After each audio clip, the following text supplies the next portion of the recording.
Please comment where you are watching in the world. I don't usually go for people with a massive online presence. It's not a judgment thing. I get that it's part of the culture now, but personally, I've always felt weird around cameras. The idea of broadcasting yourself constantly, turning your life into content, it just makes my skin crawl a little. I'm not that guy who needs to post everything or live stream my dinner. I still keep my phone on silent like it's 2009 and forget where I parked at least twice a week. But I matched with Seraphine because she looked cool. Genuinely cool and sexy. She sent voice notes when we spoke, which I liked. Her voice was warm, kind of husky, and she laughed a lot. No weird energy, no forced deep talks. Just casual. Then she suggested we meet up. Her idea, the pop-up food market on the east side of Portland. One of those weekend things with rotating vendors, string lights, and overpriced fusion tacos. I was down. Felt low pressure. Public. No forced intimacy. The place was already buzzing when I arrived. Late afternoon sun bleeding into golden hour, music drifting from somewhere I couldn't see, and lots of people holding color-coded cocktails in mason jars like they were accessories. I scanned the crowd, then spotted her under one of the string lights. She waved, holding a smoothie that looked like it had been scooped from a koi pond. Bright green, thick, with a straw that struggled to stay upright. "Cashin," she called, grinning. "You made it." She wore a denim jacket 2 sizes too big and white sneakers that had clearly lived through a few festivals. Her energy was immediate, bouncy, friendly, a little chaotic in a way that felt magnetic. I smiled and walked over. "Hey," I said, "that smoothie looks radioactive." She laughed. "It kind of tastes like sadness and wheatgrass. But it's good for you, right?" We started walking through the rows of food trucks and tents, checking menus and debating what to eat. She made a joke about how half the food looked like it was designed for Instagram rather than digestion, which made me relax. We settled on tacos for me, dumplings for her, and found a little wooden table near the edge of the market, the kind that wobbled if you breathed too hard. At first, it was great. We talked about nothing and everything, bad movie sequels, weird coffee orders, the time she accidentally bought a plant that turned out to be plastic. She was easy to be around. But then I started noticing things. It was subtle at first. Not outright red flags, more like yellow ones. She kept glancing down at her phone, which was fine. Everyone's a little addicted these days. But she wasn't just glancing. She was adjusting it, repositioning it against her drink, nudging it slightly every few minutes, like she was framing something. At one point, she picked it up and started talking into it, not to me, but into the lens. I caught phrases like market vibes and date night energy, and assumed she was filming a story or something. Still strange, but not panic-inducing. Then a group of girls walked by, and one of them stopped, pointed, and whispered loud enough for me to hear. "Oh my God, that's her." Seraphine smiled and waved. The girl waved back like she'd just spotted a celebrity. I raised an eyebrow. "Are you famous?" She shrugged, brushing it off. No, just a little following. Nothing huge." "How little are we talking?" She smiled again, same grin, but now it felt practiced. "Like 400K. I stared at her. "1,000? Yeah." Another sip of the green pond water. "It's mostly lifestyle stuff. Day in the life, dating in Portland, that kind of thing. People love it." I nodded, trying to keep my face neutral. "Cool." But now I was watching more closely. Her phone wasn't just propped up. It was on a tiny tripod, angled to catch both of us.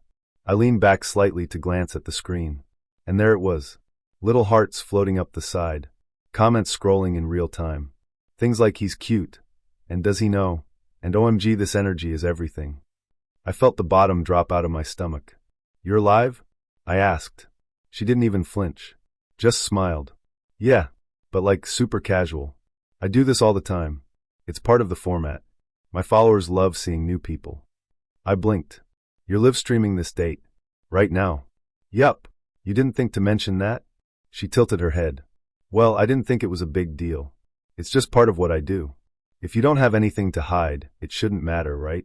I laughed, but it was sharp and awkward. Like air popping out of a balloon.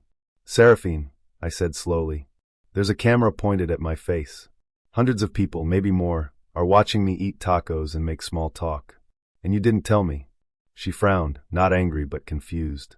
Like I'd just overreacted to a sneeze. "You really care that much?" "Yes," I said. "I do." She sighed, setting her smoothie down. "Look, I get it. Not everyone's used to this. But this is literally my job. This is how I connect. You're part of the experience. I didn't sign up to be part of the experience, I said. I signed up for a date. There was a pause. She looked down at her phone like she was checking the comments. Then back at me. They already love you. The chemistry's great. If you leave now, it totally kills the vibe. I stared at her. Then I stood up. Even then, I could hear the faint sound of my movement being captured on her mic.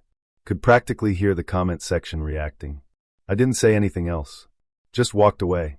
When I got to my car, I sat there for a long minute before turning the engine on.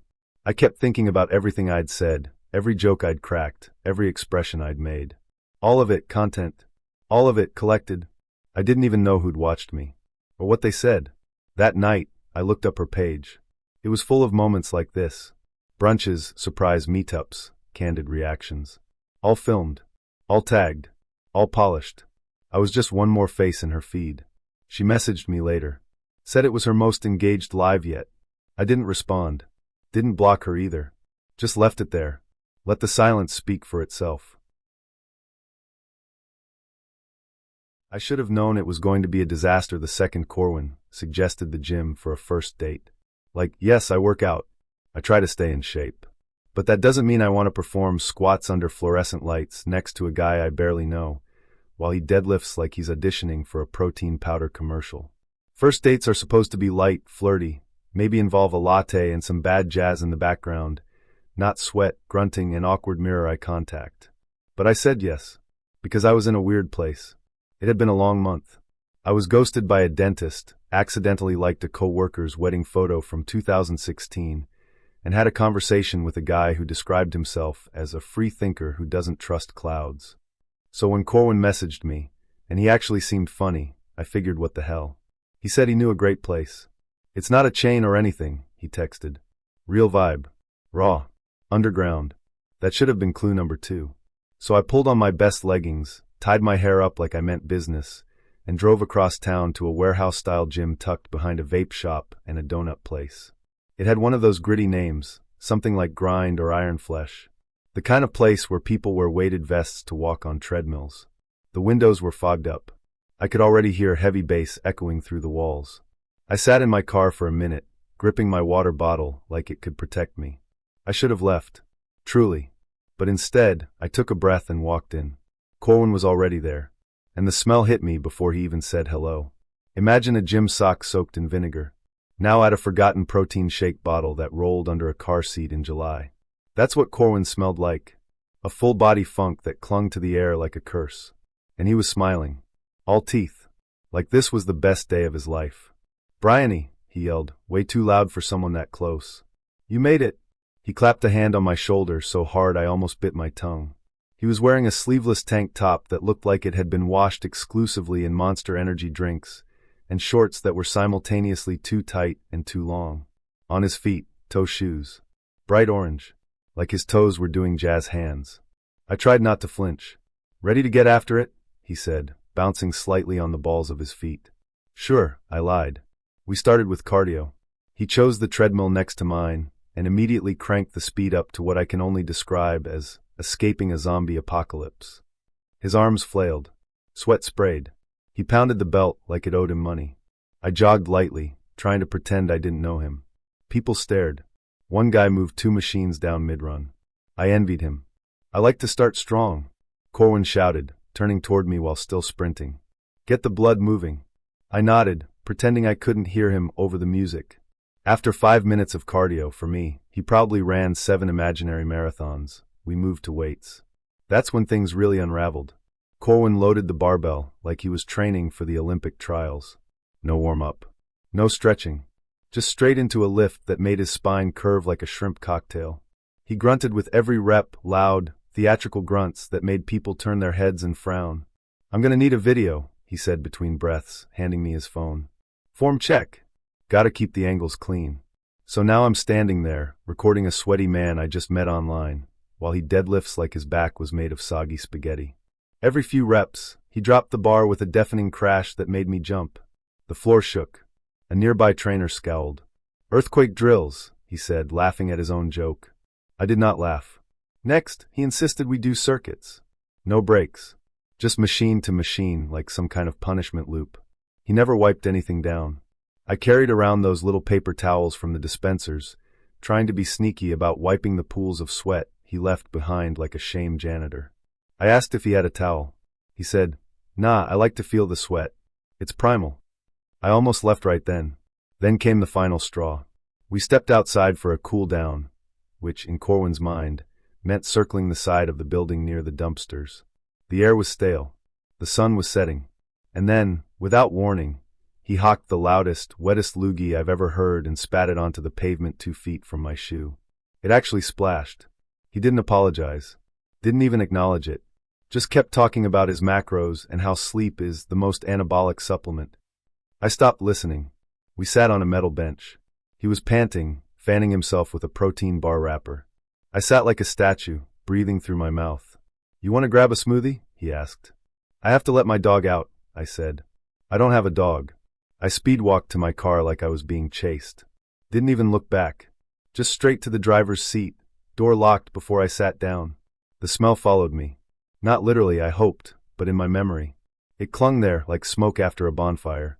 Except instead of marshmallows and pine, it was sweat, spit, and crushed gym ego. I sat for a moment, air conditioning blasting, trying to process what just happened. I stared at my hands on the steering, like they might offer answers. They did not. They trembled slightly, though, which felt appropriate. I pulled out my phone and texted my best friend. "I just survived a date with a human gym sock." She responded instantly. "OMG. Is he hot at least? Only if you're into damp trolls who deadlift like they're trying to summon a demon." I didn't hear from Corwin that night. But the next morning, I woke up to a DM on the app. "Had a great time yesterday, flex biceps fire, you killed it." I stared at it, blinked, deleted the app. I didn't even block him. Didn't feel the need. The silence, as always, would do the job. And that gym, I haven't been back since. Not because I hate working out, but because somewhere in that building, I know there's still a drop of his sweat on a bench seat, and I can't take the risk. Now, whenever someone suggests a fitness date, I smile and say, "Oh, I'm more of a solo workout kind of girl." I should have canceled the second I zoomed in on his profile picture. From the thumbnail, Joran looked fine. Clean-shaven, kind of basic, but in a safe, I recycle and don't yell at waiters kind of way. But it was a Tuesday. I was bored, the delivery apps were mocking me, and I'd already watched 3 hours of a docuseries about competitive wood carving. So I figured, why not? What's the worst that could happen? That was not a rhetorical question. The universe heard me. He picked a diner near the edge of Albany. Not the cool kind with retro booths and milkshakes that taste like your childhood. No. This was the kind of diner that had a jukebox still bolted to each booth, but none of them worked. The smell was a mix of burnt toast and bleach. Not terrible. Not promising. Joran was already seated when I walked in, sipping water like he was practicing for a role. His shirt was a size too small, tucked into jeans that had no business being that tight. He stood up halfway to greet me, did a weird little bow-nod combo, then sat back down. I gave him a polite smile and slid into the booth across from him. "Kala?" he asked, like we hadn't already confirmed our names 6 times. "Yep," I said. "Thanks for picking a place." "Oh yeah," he replied, pausing dramatically. "This place, it's got history." I didn't ask what kind. I already knew I didn't want to know. We made small talk. Well, he made small talk. I tried to steer the conversation toward safe zones, music, movies, embarrassing high school stories. But every time I said something, he redirected it back to himself. I mentioned I liked horror movies, and he launched into a story about fasting for 3 days and having a vision of a shadow figure he believed was his past self. I blinked. Was this a lucid dream? "No," he said solemnly. "It was cellular memory." I nodded like that meant something. The only reason I didn't leave right then was because I'd already ordered fries, and I was too hungry to walk away from them. I figured I could ride it out. Eat quickly, offer a vague excuse, and escape with dignity intact. But then it started raining. Thin, misty, annoying rain. Not dramatic enough to be romantic, just enough to make everything wet and cold. He insisted on walking me to my car, and even though I said I was fine, he stood up and gestured like he was a knight escorting me through a battlefield. We stepped outside. He was talking about some supplement he swore reversed his internal age by 6 years. I was barely listening. Then, in the middle of his sentence, he slipped. One moment he was upright, mid-sentence about collagen peptides. The next, he was on the ground, face twisted in a grimace, leg bent at an angle that made my stomach drop. He didn't scream. Just made a low, guttural groan that felt theatrical. "Oh my God," I said, kneeling beside him. "Are you okay?" He didn't respond. Just kept groaning, eyes closed like he was waiting for a spotlight to hit him. "I think I dislocated something," he muttered, clutching his hip. I didn't know what to do. I'd just met this man, and now I was holding his wallet and trying to figure out if I should call an ambulance or his mom. Eventually, a server from the diner came out and called 911. I stood there in the drizzle, wondering what cosmic joke I was trapped in. The EMTs arrived and loaded him into the back of the ambulance. As they worked, he looked at me, not in pain, not scared, but expectant. "You're coming with, right?" he asked. I blinked. I guess. I climbed into the ambulance like a confused sitcom extra. The ride was silent, except for the EMT asking him basic questions and Joran explaining that he believed this injury was the universe's way of telling him to slow down and reconnect with his feminine energy. At the hospital, they wheeled him away and told me to wait.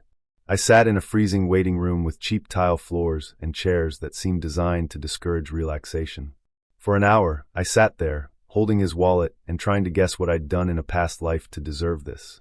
Eventually, they brought him back, wrapped in blankets, in a wheelchair, looking like a Victorian widow. "They think it's a hairline fracture," he said. I told them I'd rather heal naturally. I nodded, unsure what to say.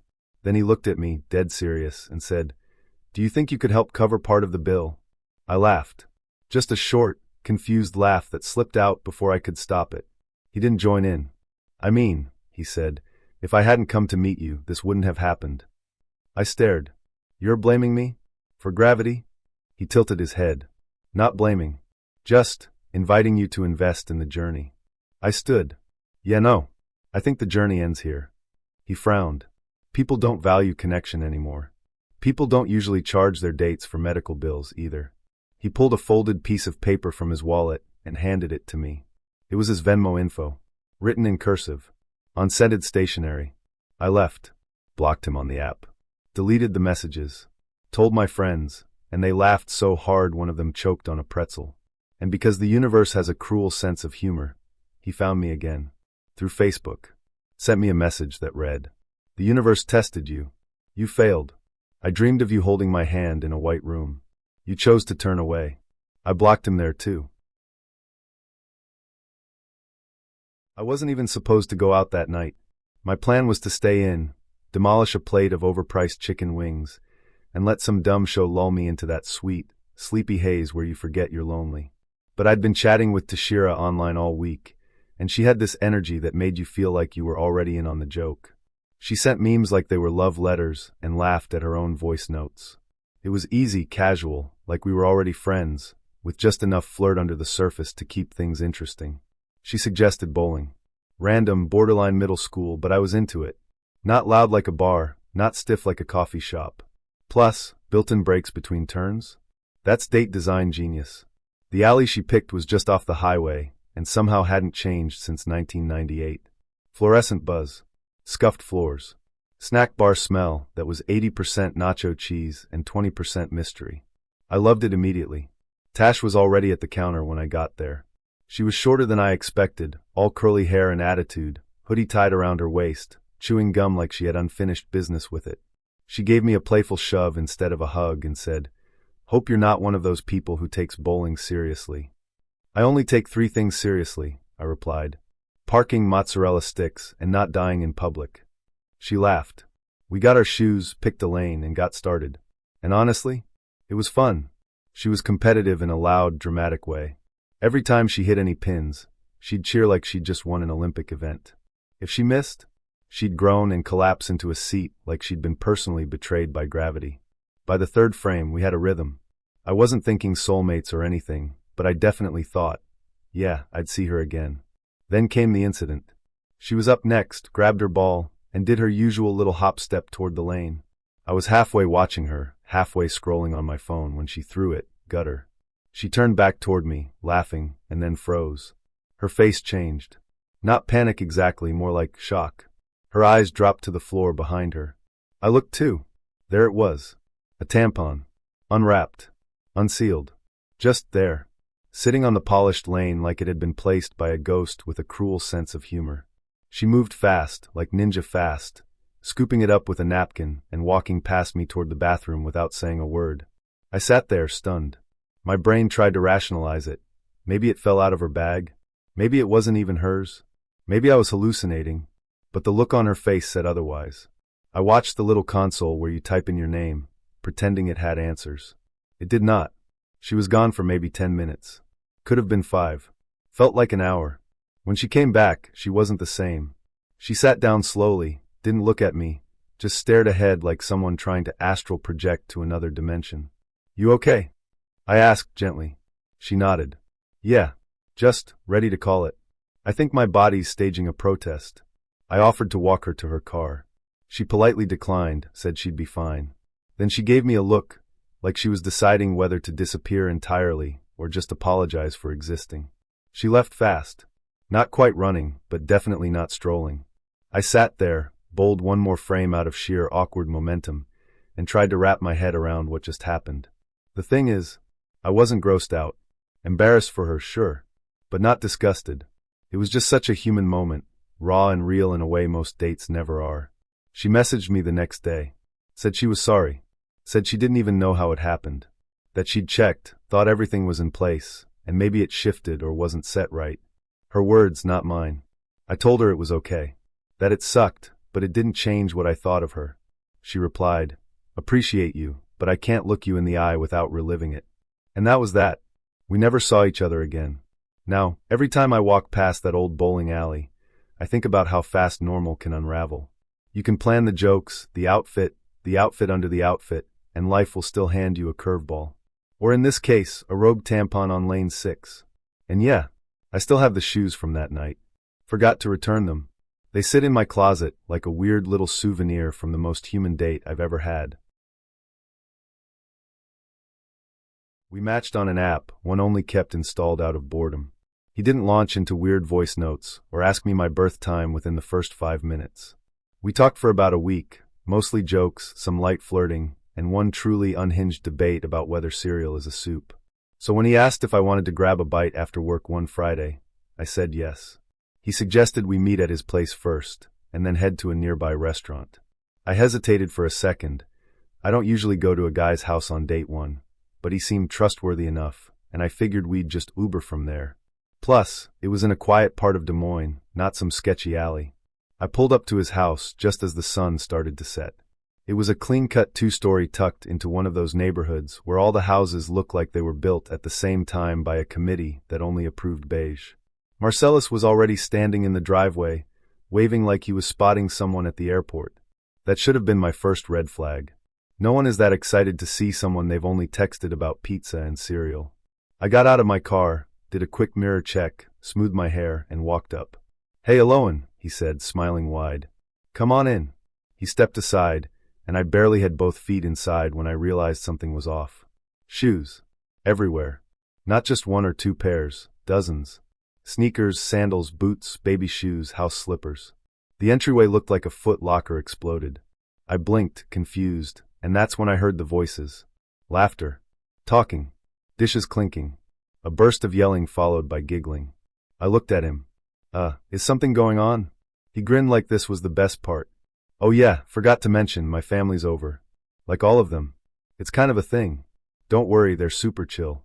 I just stood there for a second, trying to process. I hadn't even had a sip of water yet, and I was already being introduced to aunts, uncles, cousins, and what I can only assume was a great-grandmother who stared at me like she was scanning me for weaknesses. I wanted to leave, but I didn't, because I didn't know how. I was already inside, and it felt like backing out now would make it worse. So I smiled too hard and said, "Oh, cool." He led me into the living room, which was packed with people. His mom was sitting on the couch with 2 older women, who immediately gave me the kind of once-over that made my skin itch. His dad was in the kitchen, stirring something in a pot that smelled like chaos. A group of small cousins ran past me holding juice boxes and yelling something about a blanket fort. Someone's uncle was asleep in a recliner, mouth open, snoring. Everyone turned to look at me. Not just glance. Looked. Like I was a guest star on their favorite show. "This is Aloan," Marcellus announced, beaming. "She and I are going on a date." The words hit the room like a dropped glass. Smiles. Nods. Whispers. I caught someone mouthing finally. I wanted to disappear. He introduced me to everyone, rapid fire. Aunt Dayton, Uncle Rel, Cousin Henny, Grandma Lou. I tried to keep up, but it was like being dropped into a season finale with no context. His mom reached out and grabbed my hands. "It's so nice to meet you," she said, squeezing too hard. "We've heard so much." I blinked. "You have?" "Of course. Marcellus never brings girls home. Not since that situation with Trina." She winked like that cleared anything up. I laughed awkwardly. "Well, I'm just here for dinner." His mom leaned in closer. "Where's your family from?" "You cook. What do you do for a living?" I tried to answer, but she kept talking. "I can tell. You have kind eyes. You're grounded." "That's good. He needs that. He's been floating since college." I laughed again, this time more out of panic than politeness. Just then, a kid ran up and took a selfie with me. I didn't even notice until I saw the flash. I turned to Marcellus. "Hey, are we still going to dinner?" He looked confused. "What do you mean? We're eating here." I stared at him.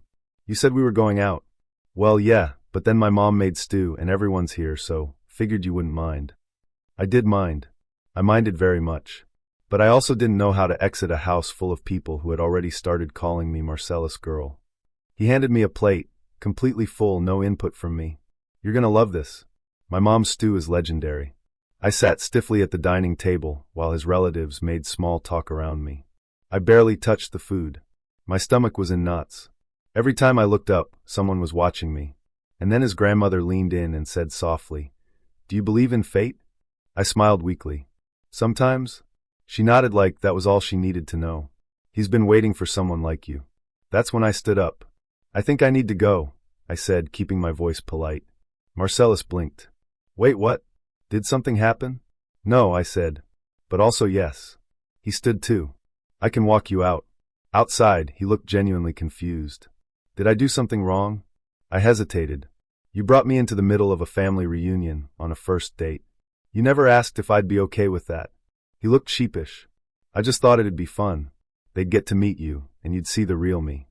I nodded. "I get that. But maybe show someone the real you in stages." He didn't argue. Just nodded and said, "Okay." I got in my car and drove off. I didn't block him. I didn't ghost him. I just stopped replying. He texted a few more times over the next week. Polite, hopeful. Asked if I wanted to grab coffee. No mention of the family dinner. I never answered him back. I wasn't looking for soulmates or signs from the universe. I wasn't even looking for love, really. I was just trying to claw my way out of a rut that had gotten so deep it had its own zip code. That's how I ended up agreeing to meet a woman named Gwendolyn, who went by Wendy, at a fast food chain that shared her name. She picked the place. I didn't ask questions. I figured it was a coincidence, maybe even a joke. Her profile was light on details but heavy on smiley faces. Her messages were short, enthusiastic, filled with LOLs and ICRS. But hey, she showed up in every picture. No filters. No weird angles. She looked like someone who might own a slow cooker and a cat with a human name. That was enough for me. We agreed to meet at 6:30 p.m. on a Friday at the Wendy's on Bardstown Road. Not exactly the most cinematic setting for a blossoming romance, but at least I knew the fries would be hot. I arrived at 6:20 because I'm that guy. I always show up early. I like to get the lay of the land. Choose a seat. Settle in. The Wendy's was moderately busy. Families with kids, a few high schoolers, 2 older men arguing about sports over Frosties. I ordered a spicy chicken sandwich and a medium fry, grabbed a window booth, and waited. I chose a seat that made it look like I was waiting, not loitering. You know the kind, phone in hand, occasional glances toward the door like I was just about to stand up and greet someone. At 6:30, I checked my phone. No new texts. No missed calls. At 6:45, I told myself she was probably stuck in traffic. By 7 o'clock, I started refreshing the app we met on, wondering if I'd misread something. Maybe we'd agreed to meet next Friday? Maybe I'd hallucinated the whole plan? Nope. There it was. Friday 6:30, Wendy's. Smiling face with hearts, her last message. By 7:15, I was done with my fries.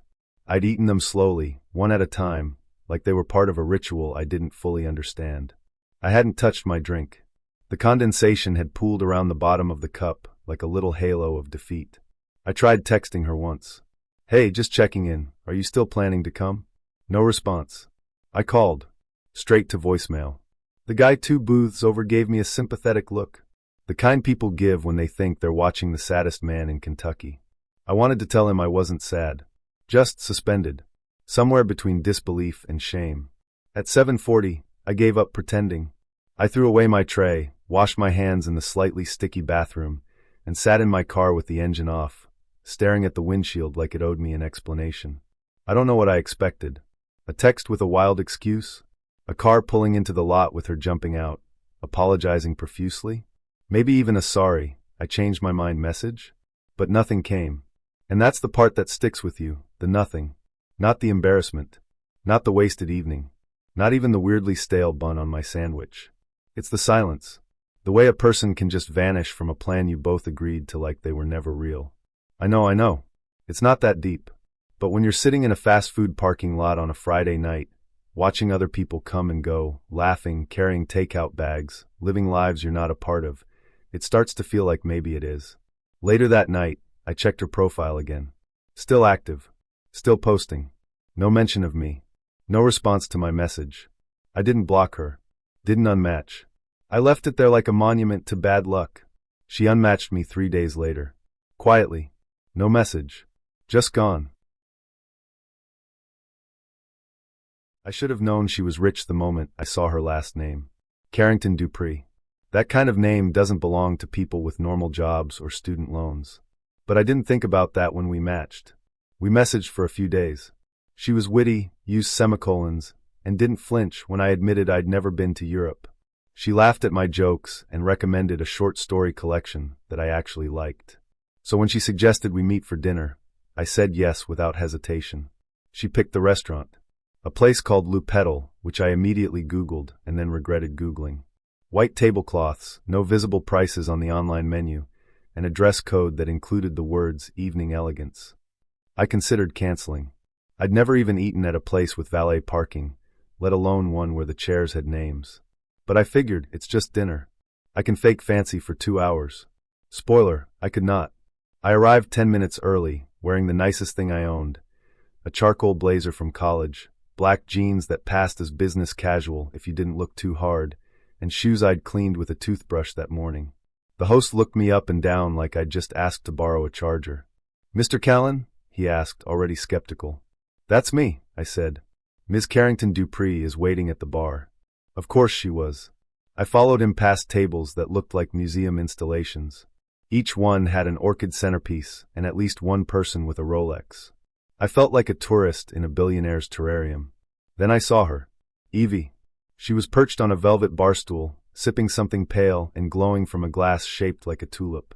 She wore a silk blouse that probably cost more than my laptop and gold earrings that looked like they had backstories. She stood when she saw me, smiled wide, and leaned in for a cheek kiss. I panicked and went for a hug. We met somewhere in between. It was awkward. "You clean up well," she said, eyes gleaming. "Thanks," I replied. "You look like you own a vineyard." She laughed. "I don't. Yet." That "yet" echoed in my brain for the next 3 hours. We were led to our table by a waiter who called her Miss Carrington. When he handed us menus, hers didn't have prices. Mine did. I pretended not to notice. She started off by ordering a bottle of wine I couldn't pronounce. When the sommelier arrived with it, she nodded approvingly as he poured and swirled like we were in a film about French political intrigue. I tried to mimic her movements and nearly elbowed the bread basket off the table. "So," she said once we were both settled, "tell me something weird about you." I blinked. "Weird how?" "Unexpected. Like, you once competed in a butter sculpting contest. Or you're secretly into taxidermy." I smiled. "I can whistle through my teeth, but only if I'm upside down." She laughed. "That's charmingly unsettling." And for a while it was good. She was funny, curious, and told stories that made you lean in. Like how her grandmother once hired a harpist for a dinner party and made them play in the bathroom for ambience. Or how her family's summer home had a hidden room once used to store illegal absinthe. I tried to keep up, told her about my weird neighbor who collects garden gnomes, and how I once accidentally ended up in a goat yoga class because of a Groupon mix-up. She laughed. We clicked. Until the food came. She'd ordered something called duck a la presa, which involved a small tableside performance with a silver press, a lot of fire, and a waiter who looked like he was conducting a seance. I ordered pasta and instantly regretted it when I saw it was portioned for an elf. She took one bite of her dish and said, "This is good, but not as nuanced as the one at our place in Lyon." I nodded like I knew where Lyon was. Then she asked, "Do you ski?" "Not really," I said. "Last time I tried, I fell off the lift before I even got to the slope." She giggled. "That's adorable." Adorable. The word you use when someone is beneath you, but in a tolerable way. The cracks began widening after that. She talked about going to boarding school in Switzerland and how she missed the quiet sophistication of it. She mentioned her family's art conservator. Not a collector. A conservator. I tried to pivot. "So what do you do for work?" She tilted her head. "Well, I help manage our family foundation. But I'm taking time off right now to focus on my watercolor series." "Cool," I said. "What's it about?" "Elegy," she said simply.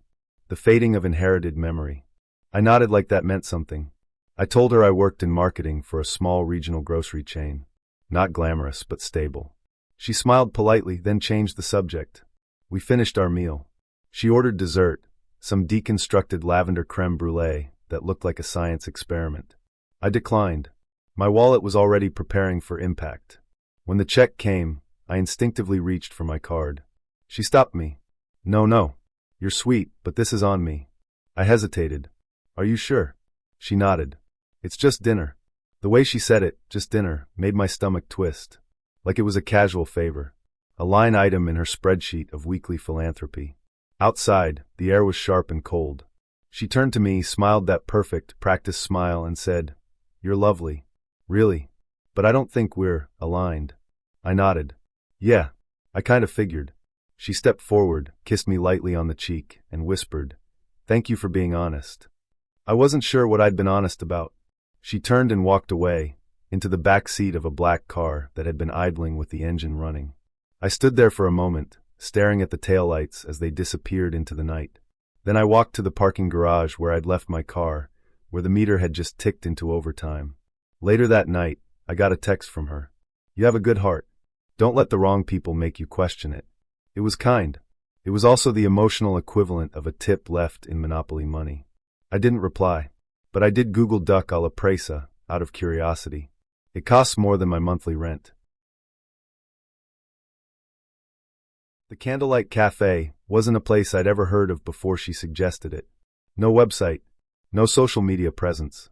Just an address tucked into the edge of a cobblestone alley I'd probably walked past a dozen times without noticing. When I asked how she found it, she just said, "It's one of those places you don't find unless you're supposed to." Fair enough. We'd matched on a niche dating app, not one of the popular ones. This one was all black backgrounds and serif fonts, for people who prefer mystery over small talk. I never paid for those kinds of apps, but this one was free and weird. I was bored. She was the first person I matched with. She chose the time. 7:06 p.m. Not 7 o'clock. Not 7:15. I didn't ask why. I just showed up. The cafe was small, maybe 6 tables. Every surface was dark wood or velvet.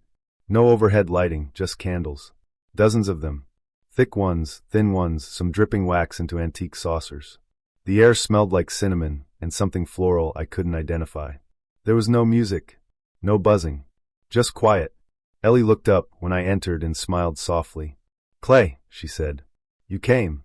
You're hard to say no to," I replied, trying to sound charming but mostly just relieved she looked like her photos. She extended her hand. I took it. Cold, delicate fingers. Not clammy, just cool, like she'd been holding something metal. We sat. A waiter, tall, pale, and silent, appeared without a sound and handed us menus written in cursive so elaborate I had to tilt the page to read it. The options were strange. Winter's root soup. Ashbloom tart. Lamb with nightberry reduction. No prices. Ellie didn't open her menu. I already know what I want. I nodded and pretended I did too. I ordered the soup. She ordered the tart. The waiter nodded once and vanished. We talked. At first, it was normal. Books. Dreams. She told me she used to collect dead insects and pin them in shadow boxes. I told her I once found a 1930s love letter inside a library book and kept it. She smiled at that. That's romantic. And slightly illegal. I didn't say I stole it. You didn't say you returned it. Touché. But the longer we talked, the stranger things got. Not dramatically. Just subtly off. She asked questions like, what do you think your shadow does when you're asleep? And if you had to relive one memory every night for the rest of your life, what would it be? I laughed at first. Tried to match her energy. But she never laughed. Just listened. Eyes fixed on me, blinking less than anyone I've ever met. The food arrived. My soup was black. I don't mean dark brown, I mean black. Oily, fragrant, and dotted with tiny white herbs. It smelled like cloves and earth. Her tart was a deep purple, almost blue. Steam curled off it like fog. We ate slowly. Do you ever feel like you're not entirely real? She asked mid-bite. I paused. Sometimes. Usually when I look at old photos. She nodded. That's when it starts for most people. I wanted to ask what it was, but something in her voice made me stop. We finished our meals. The waiter returned with 2 tiny glasses of something crimson and thick. Compliments of the house, he said, the only words he'd spoken all night. I looked at the glass. What is it? Ellie smiled. It's tradition. I sipped. It was sweet. Dark fruit, maybe. But also something metallic underneath. She drank hers in one smooth motion, and set the glass down with a soft clink. That's when the candles flickered. All of them. At once. Like the air had shifted. I looked around. The other tables were empty now. I didn't hear anyone leave. No chairs scraping. No footsteps. Just gone. We should go, I said, trying to sound casual. Why? She asked, not moving. I just think I left my car lights on. She tilted her head. You didn't drive. My heart stuttered. How do you know that? She smiled again. You said it earlier. Before we sat down. I didn't. She leaned forward. You did. I felt dizzy. The air was thicker now. Warmer. I stood. She didn't. Ellie, you're not ready to leave yet. Her voice was calm. Certain. I turned to find the door. But there wasn't one.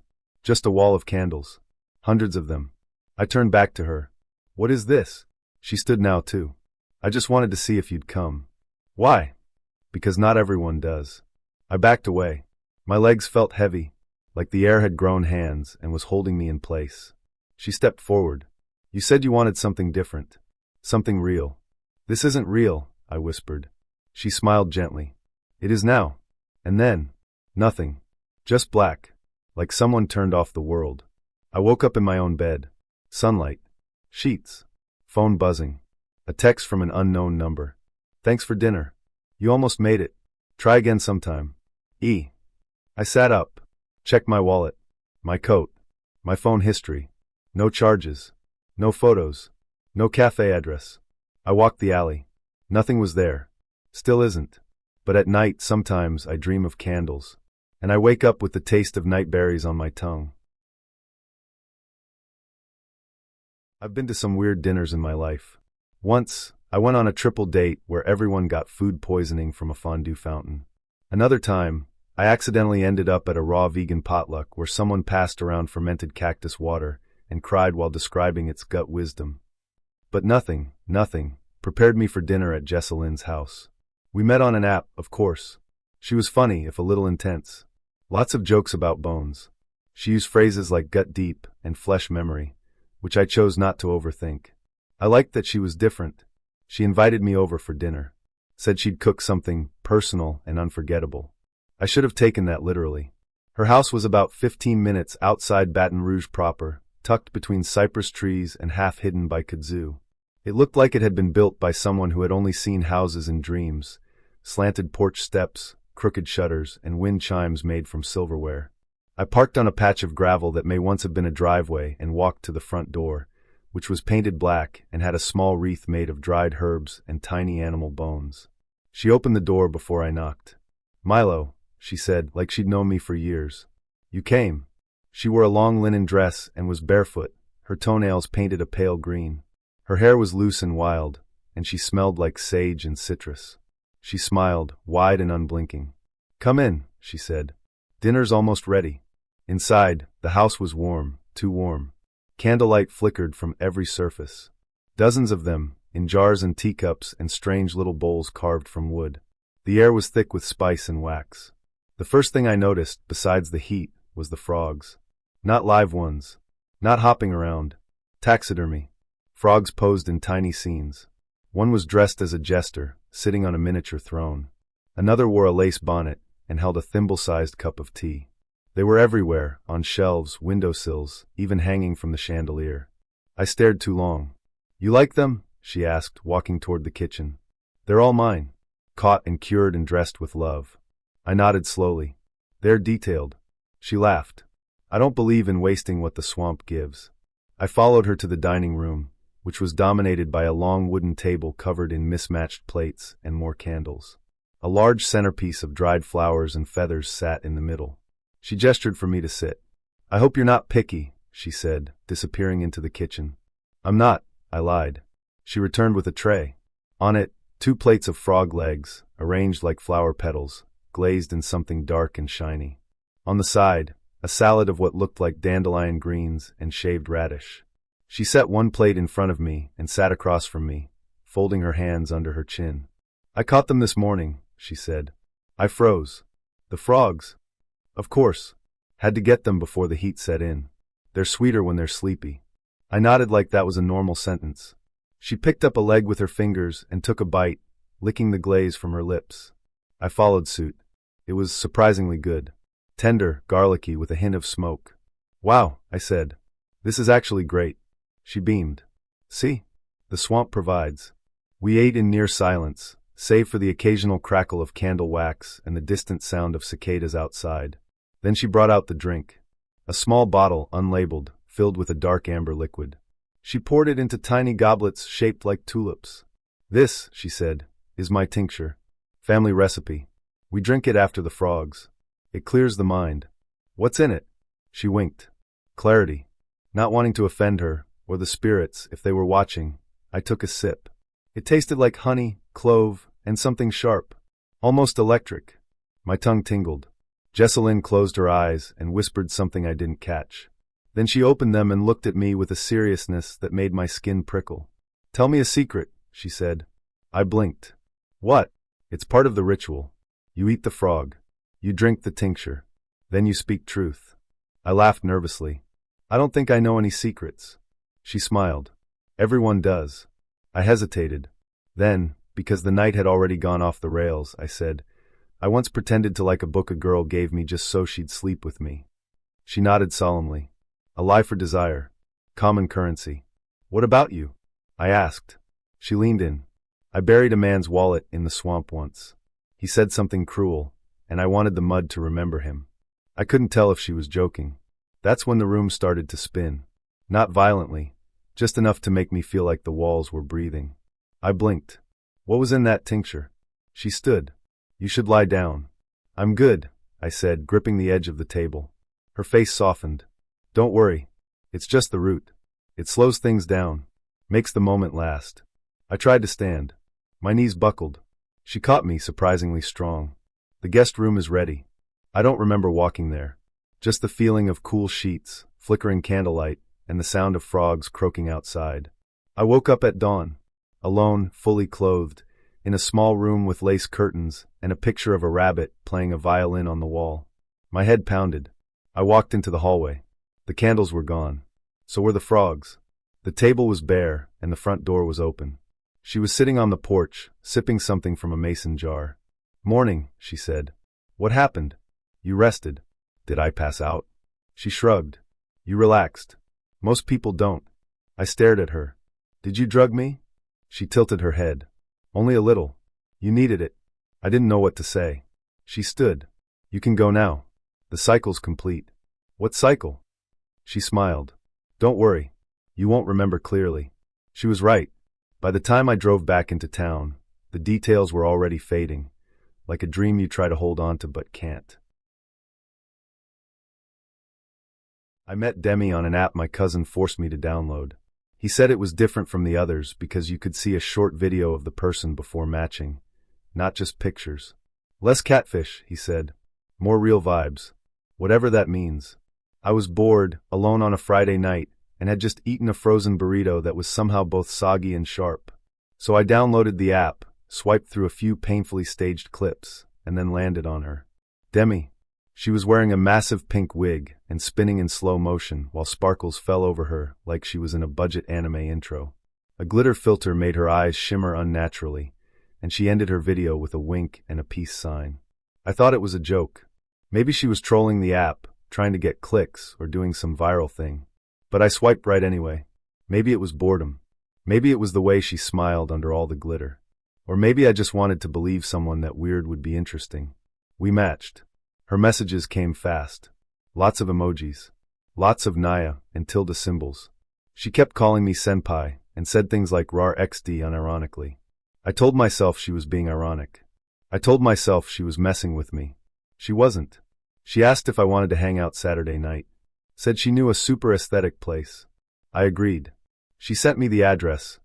Kawaii Corner Cafe, located in a strip mall behind a vape shop and a nail salon with a flickering Z in its sign. The cafe had no proper signage, just a pink piece of paper taped to the door with Kawaii Corner, written in bubble letters and surrounded by hand-drawn stars. I stood outside for a second, questioning every decision that brought me here. But then the door opened, and I saw her. And she saw me. "Lenny Kuan," she squealed, waving both hands above her head. "You came." "Sugoi." I flinched. Demi was in full cosplay. White thigh-highs, platform shoes with tiny bells on the laces, a micro skirt that looked made for a doll, and a hoodie with floppy cat ears on the hood. Her wig was the same, cotton candy pink, reaching down to her waist. Her cheeks were decorated with glitter stickers in the shape of stars, and she had whiskers drawn on with eyeliner. I walked in slowly. The cafe was something else. The walls were covered in hand-drawn posters of original anime characters with names like Princess Bubblegoth and Mecha Bachan. Plastic vines and fairy lights twisted around every corner. The lighting was dim, but not in a romantic way, more like they hadn't paid the electric bill. The smell was a mix of old sugar, stale air, and something faintly burnt. There were only two other people inside, a guy in a fox mask quietly reading manga in the corner, and a girl in a sailor uniform playing with a Tamagotchi. Demi led me to a booth that was stickier than it had any right to be. The plastic seat crinkled beneath me. I was afraid to touch the table. She sat across from me, knees together, hands folded like she was waiting for a tea ceremony to begin. "I'm so happy you came, senpai," she said, voice high and breathy. "I was nervous you'd ghost me like the last one." "The last?" I started. "He didn't understand the magic," she said, then giggled like a cartoon witch. I nodded slowly and picked up the laminated menu. It had items like Pikachu pancakes and mochi of despair. Everything looked aggressively pastel. The drink options included unicorn tears and bubble milk doom. I ordered a black coffee. Demi ordered a plate of bear-shaped mochi and a mystic matcha float. While we waited, she pulled out a pink drawstring bag and began placing plush dolls on the table one by one. They were handmade. Not in a cute Etsy way, in a stitched-together at 3 a.m. by candlelight kind of way. Some had mismatched eyes. One had hair that looked suspiciously real. Another wore a tiny felt cloak and had a crooked smile sewn into its face. "These are my babies," she said. "They're my soul companions." I nodded. "Cool. They each have a backstory," she added. "This one's name is Lord Sorrow. He was cursed by the moon and can't love until he finds his mirrored flame." She placed Lord Sorrow directly in front of me. I tried to breathe. The food came. My coffee tasted like it had been brewed in a microwave. Her mochi were terrifyingly cute. She spent 5 minutes taking photos of them from different angles. Then she fed one to me, making airplane noises. "Open wide." I did. Out of fear, mostly. The mochi was cold and doughy. I chewed slowly while she stared at me like she was awaiting an emotional reaction. "Yum yum?" she asked. "Sure," I said. She clapped. "Sugoi." Then, without warning, she reached into her bag again and pulled out a tiny bottle filled with pink liquid and glitter. "This is my Nico juice," she said. "It's a spell tonic. Wanna try?" "I'm good," I said. She unscrewed the lid and took a sip, making a dramatic sigh after. "It tastes like destiny," she whispered. I nodded. That's when she leaned forward. Her eyes locked on mine. "Do you believe in fate, Lennox Kuan?" "I believe in moderation," I said. She giggled again. Then her face shifted. "You don't believe in the magic, do you?" I didn't answer. She tilted her head. "You think I'm weird?" "No, I lied." She blinked slowly, then smiled. "That's okay. Weird people always find each other." I smiled weakly. Then she excused herself to the bathroom. I sat there, surrounded by stitched creatures and mochi bears, wondering how I'd make it out without offending someone who may, or may not practice moon spells. She was gone for 5 minutes. Then 10. I stood, unsure if I should check on her. As I stepped toward the hallway, I heard something, a giggle. That same high-pitched, helium-laced sound. It echoed down the hall. I froze. Then I saw it. On the table. She was gone. The plushies had been rearranged. All of them now faced my seat.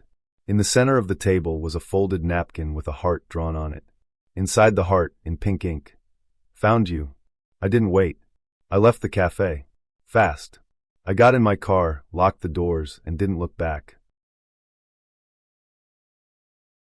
His name was Ellis Darnell. We spoke and chatted a few times. He used punctuation, didn't respond with just emojis, and miracle of miracles, didn't ask me what color underwear I was wearing by message for. After a few days of exchanging memes and favorite weird Wikipedia rabbit holes, the Dyatlov Pass tragedy mine, parasitic fungi that control insect brains, he asked if I'd like to get dinner. We settled on a casual restaurant downtown, mid-tier prices, dim lighting, and a menu that tried to make elevated mac and cheese a personality trait. It was safe, public, neutral ground. I got there first, which is my thing. I like to get a read on the vibe before I have to start performing. I chose a booth near the back, where the lighting was less harsh, and ordered a soda while I waited. Ellis showed up 5 minutes later, slightly out of breath but smiling. He had that soft-spoken, slightly awkward energy that makes you feel like you need to fill the silence for both of you. I didn't mind. I don't love people who dominate a conversation, and I liked that he didn't start with a joke about how short I was or how tall he was. Low bar, I know. We awkward hugged across the table, then settled in and started chatting. He was charming, quiet but thoughtful. He asked questions, didn't interrupt, and nodded like he actually cared about my answers. I told him about my job at the local library, and he asked if I'd ever found anything weird in a returned book. Answer, yes. So many things. Once a slice of pizza. Once a wedding ring.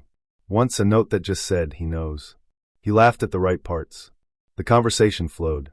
I was starting to relax. Then, just as the server brought out our starters, Ellis excused himself to the bathroom. Be right back, he said, a little sheepish. Sure, I said. He returned 3 minutes later. No big deal. We kept talking. 5 minutes later, he excused himself again. Sorry, he mumbled. I drank a ton of water earlier. I smiled. Hydration is important. He laughed nervously and disappeared again. This time, he was gone for almost 10 minutes. I scrolled my phone, stirred my drink, and tried not to overthink it. He returned looking slightly paler, but still smiling. Apologized again. Told me he sometimes gets nervous stomach. I nodded. No worries. But then it happened again. And again. By the end of the meal, he had excused himself to the bathroom 5 times. Each time, he came back looking a little more strained. A little sweatier. He tried to play it off, asked about my favorite books, told a story about almost getting trampled at a music festival. But the rhythm was off. There was a tension in his jaw. A tightness in his eyes. I tried to give him the benefit of the doubt. Maybe he had IBS. Maybe he ate something weird earlier. Maybe he was just nervous and his body was staging a quiet rebellion. But then I noticed something else. He wasn't eating. Not even nibbling. His fork moved food around the plate, but nothing went into his mouth. He pushed the same bite of salmon back and forth like he was drawing in the sand. You sure you're okay? I asked gently. He nodded too quickly. Yeah, totally. Just big lunch. Then 10 minutes later, excuse me again. I watched him walk toward the bathroom. This time, I waited a moment, then stood up and casually walked toward the hallway myself. I didn't know why, something in my gut was buzzing. Not full alarm bells, but a weird, quiet hum. The hallway to the restrooms had a mirror and a vending machine. I slowed down in front of it, pretending to inspect the snacks. I could hear something. Not vomiting. Not coughing. Something else. Whispering. At first, I thought he was on the phone. Maybe talking to a friend for reassurance, maybe getting advice. But then I realized he wasn't whispering. He was chanting. Low, rhythmic, almost like a song. I couldn't make out the words, but it had a rising and falling cadence. Like a loop. A loop he'd done before. My stomach dropped. I turned and walked back to the table. It took him another 5 minutes to return. He looked drained. Paler than before. His hands trembled slightly. Sorry, he said again. I nodded. Forced a smile. No problem. We didn't talk much after that. The air had shifted. Whatever thread of connection we'd started weaving had frayed, and we both knew it. When the check came, he insisted on paying. I didn't argue. I just wanted to leave. Outside, we said goodbye. He didn't try to hug me. Didn't even reach out. "Thanks for meeting me," he said. "Yeah," I said. "Take care." I watched him walk down the sidewalk, his shoulders tight, his pace stiff. Then I got in my car and sat there for a while, trying to make sense of the evening. The next day, I got a message from him. "Hey Rowan, I just wanted to say sorry again for last night. I didn't want to explain at the table, but I have this condition. It's kind of a mix of obsessive-compulsive behavior and a physical compulsion. I have to go through a certain ritual when I eat out in public. It's exhausting, I know. I totally get if you're not interested in seeing me again." I didn't respond right away. I read the message twice. Then a third time. He was honest. And I respected that. But something about the way he'd whispered behind that door, the way he'd moved through the night like he was barely holding it together, it unnerved me in a way I couldn't shake. I didn't ghost him. I sent a polite message back. Said I appreciated his honesty, and I hoped he found someone who could support him. He responded with a thumbs-up emoji. That was the end of it. His first message was, "Do you ever think about how we all die with secrets?" I should have unmatched him. But I didn't. There was something oddly bold about it. Not flirty, not gross, just dark. And direct. I was in a weird headspace that week, recovering from a breakup with someone who only communicated in gifs and weekend disappearances. Nolan's absolute lack of cheerfulness felt like a weird kind of honesty. His profile didn't show much. A blurry photo of him holding a black cat. A close-up of a tattooed forearm. A bio that read, "Poet, listener, collector of sadness." I thought it was a persona. A bit. Portland's full of those. We exchanged a few messages. He was articulate, intensely introspective, and referred to the moon as her. I figured, okay, maybe he's a little dramatic, but I can survive one date with a guy who owns multiple rings. We agreed to meet at a cafe called Blackwood Hollow. All black walls, heavy curtains, and coffee served in mismatched Victorian teacups. The kind of place that smells like cinnamon, dust, and unresolved trauma. He arrived before me. I spotted him in the back corner, hunched over a leather-bound notebook. He wore a long black coat, despite it being 62 degrees, and silver rings on 4 fingers. His hair was jet black, shoulder-length, and artfully messy. He looked like a villain in a fantasy novel who'd recently taken a poetry workshop. I approached slowly. "Nolan?" I asked. He looked up. His eyes were startlingly pale. Not creepy, just like he hadn't slept in a while. "Marin," he said, standing. He didn't smile. Just nodded solemnly, like we were about to discuss a will. We sat. He didn't ask what I wanted to drink. Just gestured to the barista, who brought over 2 steaming mugs of something dark and fragrant. "I ordered for you," he said. "Sumatra dark roast with a whisper of clove. It suits you." I blinked. "Thanks." We sipped in silence for a moment. "So," I said, trying to lighten the mood, "what do you do when you're not writing poetry and ordering for strangers?" "I read," he said. "I observe. I mourn." "Mourn?" He nodded. "The world. The way we pretend it isn't crumbling." I sipped my coffee. "Cool." He sighed. "You're trying to make this fun." I admire that. But fun is a lie people tell themselves to avoid having feelings. I opened my mouth, then closed it again. He pulled out his notebook. "I brought something," he said. "I don't usually share my work this early, but you feel safe." I didn't. But I smiled. "Sure." He flipped through pages filled with tight, slanted handwriting. Then he cleared his throat. "This one's called The Bone Orchard." He read. It was about death, and decay, and something called the hunger behind the eyes, which may have been metaphorical or possibly a demon. Hard to say. When he finished, he looked up, expectant. I nodded slowly. That was vivid. He beamed, just barely. "Here's another. This one's called The Red Funeral." He read again. This one was longer. 5 stanzas. It included the phrases "womb of ash," "the teeth of silence," and "her laughter like a knife in my spleen." I checked my watch discreetly. He noticed. "I'm boring you," he said, voice flat. "No, I just was checking the time because..." I trailed off. He closed the notebook. "Everyone leaves eventually." I leaned forward. "Nolan, it's not that I don't appreciate your work. It's just a lot. For a first date." He tilted his head. "What would you rather talk about? The weather? Traffic? Your favorite brunch spot? Maybe just something neutral, Light. He nodded grimly. Like a corpse. I blinked. He was serious. Okay, I said slowly. How about your cat? The one in your photo? His face softened slightly. Eurydice.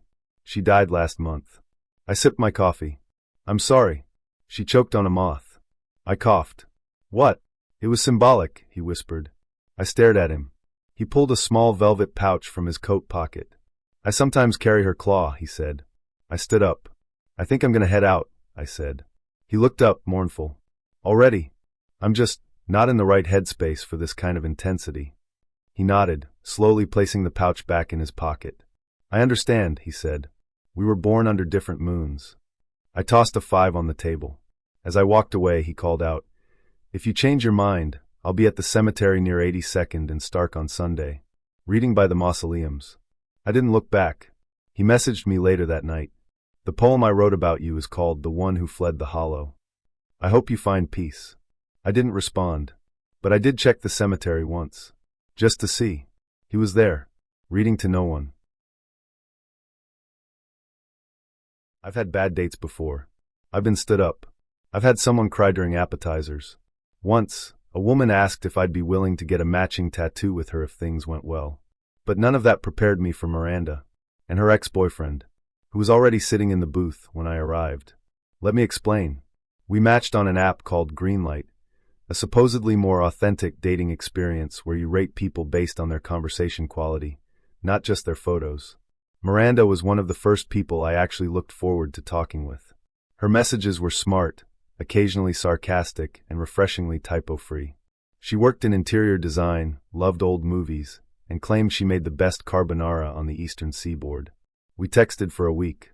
She suggested dinner. Picked the place, a cozy, dimly lit bistro downtown called Pine and Fig. Classy, but not pretentious. Just the right level of this could be a good story if it goes badly. I arrived right on time.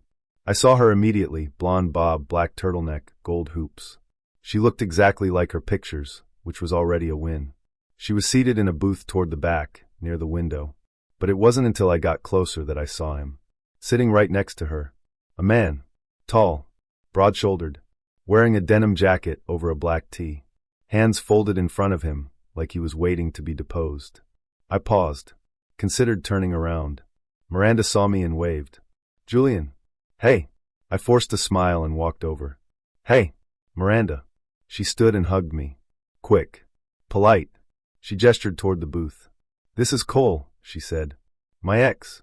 I blinked. Your ex. Cole nodded at me. Hey man. I looked from him to her. Is he joining us? She smiled. Yeah. I figured it'd be helpful. Helpful? She gestured for me to sit. I sat, because what else do you do in that situation? I know this is unconventional, she said, but dating is so frustrating these days. Surface level stuff, you know? I thought, why not bring someone who really knows me to help cut through the noise? I stared. So, he's like your reference. She beamed. Exactly. Cole shrugged. I'm just here to keep it honest. I laughed nervously. Is this a joke? Nope, she said. I just believe in transparency. The waiter came by. Took our drink orders. Didn't flinch at the extra person in the booth. Maybe this was normal now. I ordered a whiskey.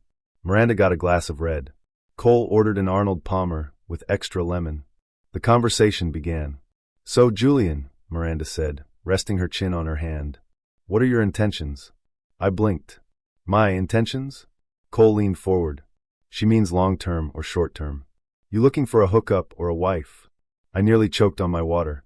I'm open to something serious, but I don't usually start with a 5-year plan on the first date. Miranda nodded thoughtfully. Fair.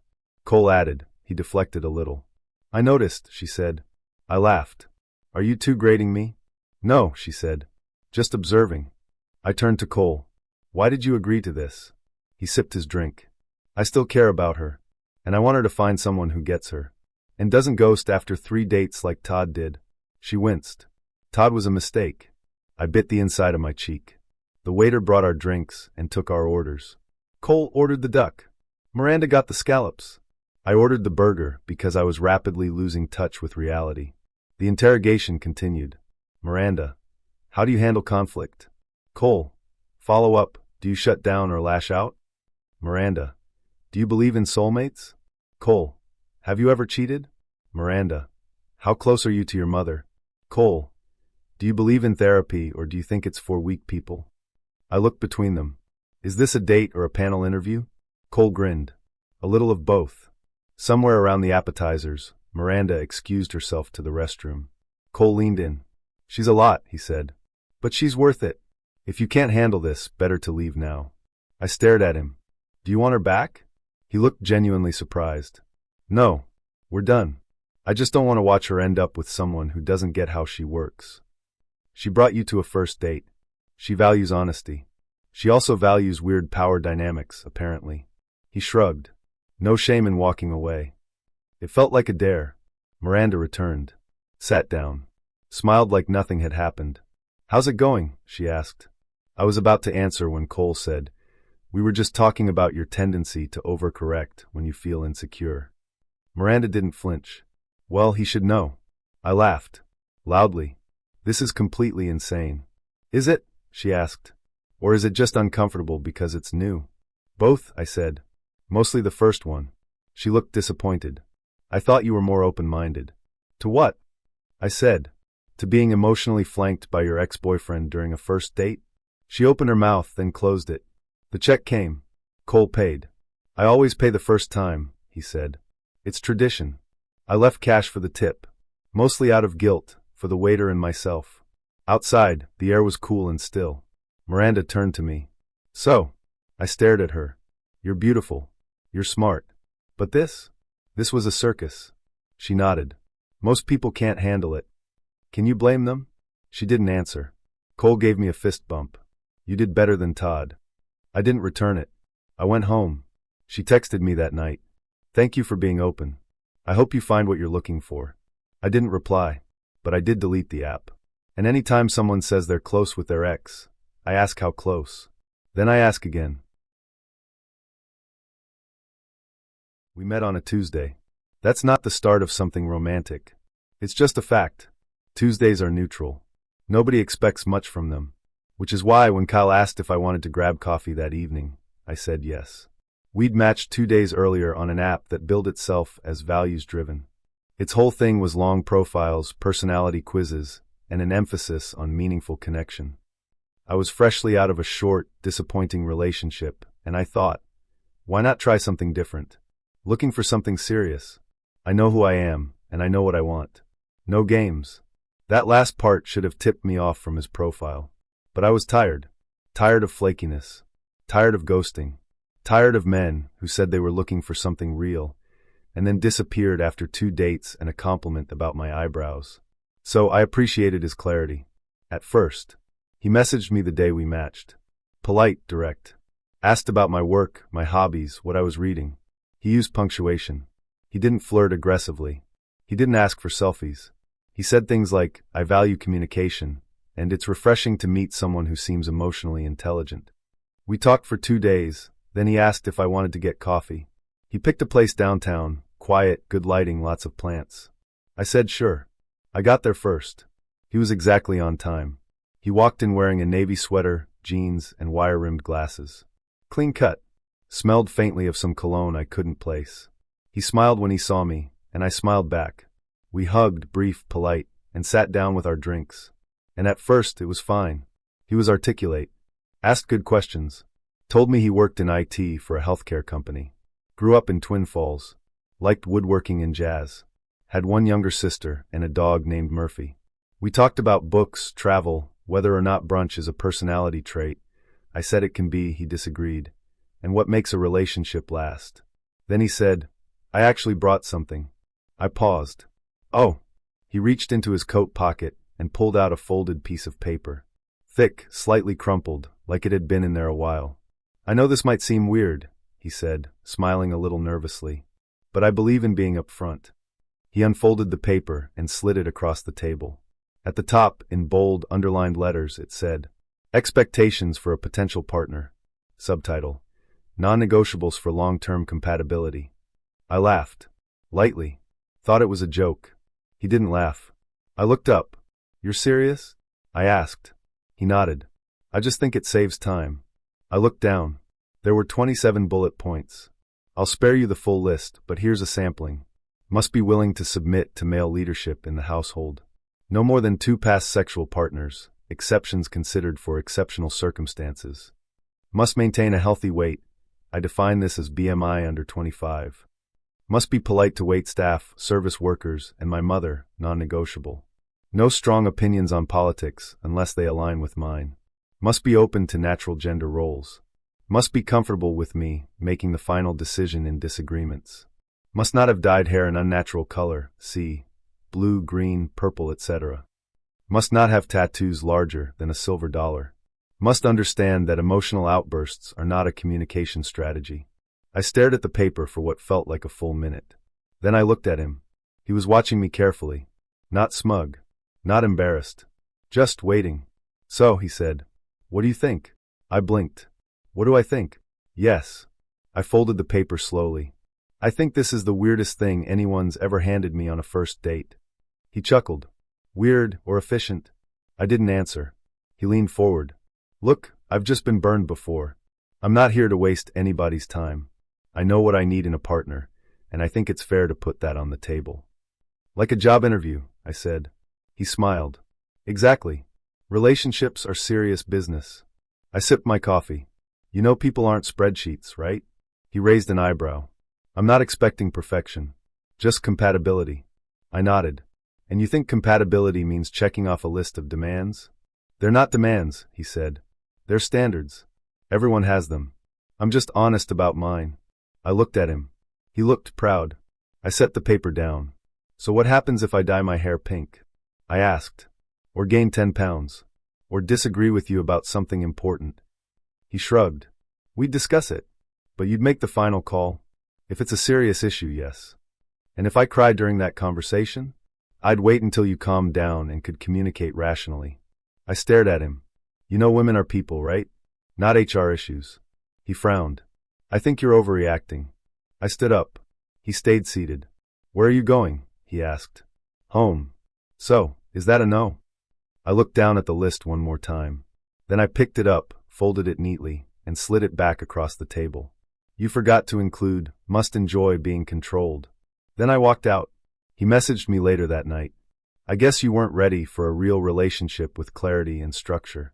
That's unfortunate. I didn't reply, but I did save the list.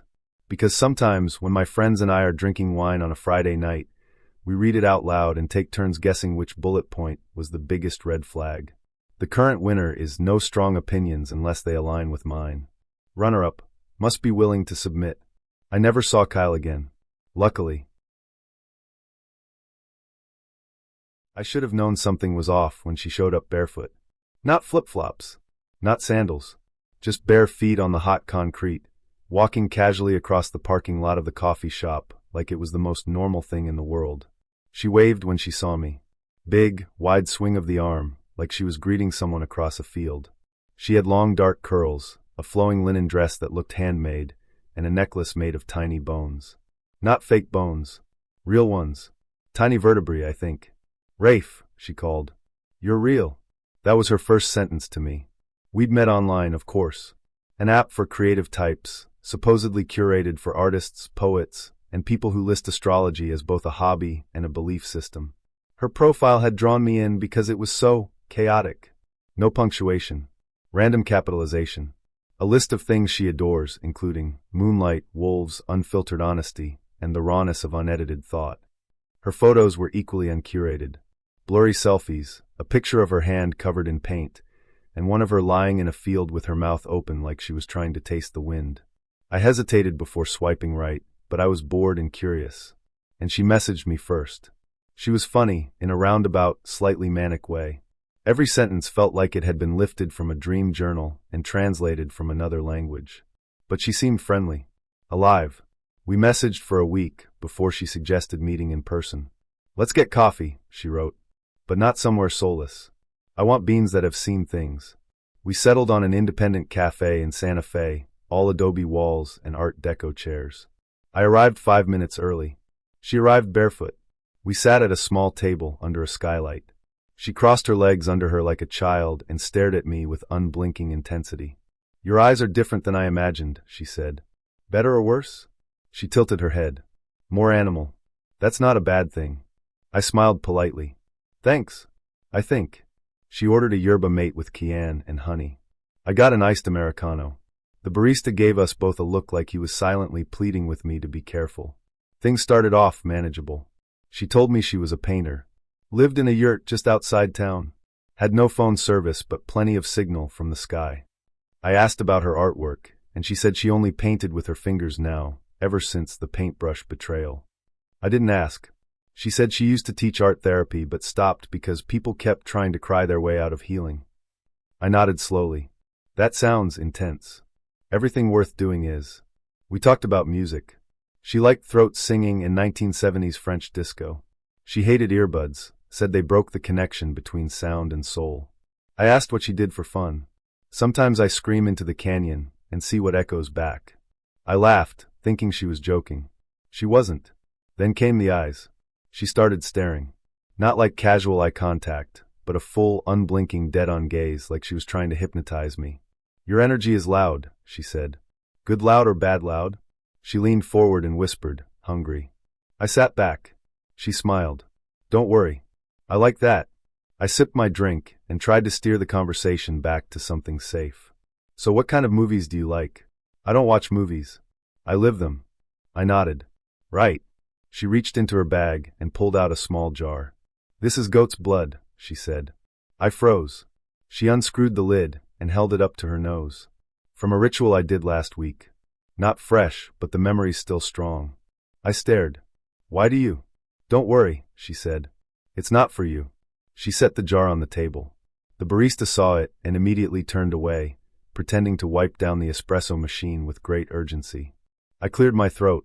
So, Talia, what are you looking for, exactly? She smiled. A mirror. I blinked. Sorry? A mirror. Someone who reflects me back. Someone I can destroy and rebuild. Someone who will let me see the worst and call it art. I took a long sip of my drink. She leaned across the table, eyes wide. Can I touch your face? No. She sat back, unbothered. That's okay. I've already memorized it. Then she reached into her bag again and pulled out a small, leather-bound book. Do you want to see the sketches I made of you? I what? From your photos. I draw people before I meet them. Helps me know if they're safe. I hesitated. And am I? She opened the notebook slowly. The drawings were rough, charcoal and ink. My face exaggerated. Eyes too large. Mouth small. In one I was crying black tears. In another, my face was split down the middle. I dreamed that one, she said, pointing. I closed the book. Gently. I think I should go. She tilted her head. Already? I stood. Yeah. I have somewhere to be. She nodded slowly. I understand. You're not ready. For what? She smiled. The shadow work. I left money on the table and walked out without looking back. As I got in my car, I realized my hands were shaking. She didn't follow me. Didn't text. Didn't call. She didn't have service, remember? I was in sweatpants, eating cereal straight from the box, trying to convince myself that dating apps weren't just digital slot machines for the emotionally unwell. Everett's profile had stood out because it didn't include any shirtless gym selfies, fish, or the phrase partner in crime. Instead, it said, lover of laughter, hobbyist performer. I take silliness very seriously. I figured he was a theater guy, maybe a magician, or just another mildly quirky man who liked Monty Python a little too much. Eventually, I agreed to meet him for dinner. He picked the place, a sleek, upscale new American restaurant with dim lighting, modern art on the walls, and a wait list that suggested ambition. I was surprised by the choice. He didn't strike me as a fancy dinner guy, but I was curious. I got there early. The hostess nodded when I gave her his name and led me to a booth in the back. I ordered a glass of wine and scanned the menu. 20 minutes passed. Then I saw him, and I immediately wished I hadn't. Everett walked in wearing a full clown outfit. Not a funny tie and red-nosed clown. A full, head-to-toe, rainbow suspenders, polka-dot jumpsuit, floppy shoes, white-gloved hands, red-painted mouth clown. He was also juggling. 3 red rubber balls, expertly arcing in the air as he made his way past stunned diners, nodding politely with each step. Dana, he called, grinning. I froze. He dropped the balls into a small fanny pack, then slid into the booth across from me with a dramatic flourish. "Sorry I'm late," he said. "Had to detour. There was a birthday party that ran long." I stared at him. He stared back, unbothered. "So," he said, adjusting his ruffled collar, "what looks good?" I blinked. "Everett, why are you dressed like that?" He looked genuinely surprised. "Oh, I figured I should show you the real me." I opened and closed my mouth, trying to find a sentence. He gestured to his outfit. "This is who I am. I clown on weekends. Sometimes Wednesdays. It's a deep part of my identity." I sipped my wine. He pulled a balloon from his pocket and, without asking, began twisting it into the shape of a dog. "Did you know balloon art originated in the Aztec Empire?" he said. "That's probably not true, but it sounds cool, right?" I nodded slowly. "You could have mentioned this in your profile." "Oh, I didn't want to scare you off. Most people assume clowns are serial killers or sad men in basements. But I'm a joyful clown. A performance clown. I do parties, parades, the occasional corporate retreat." He handed me the balloon animal. I took it like it was a live grenade. The waiter approached, stopped mid-step, and blinked twice. Everett grinned at him. "Hey, I'm Everett.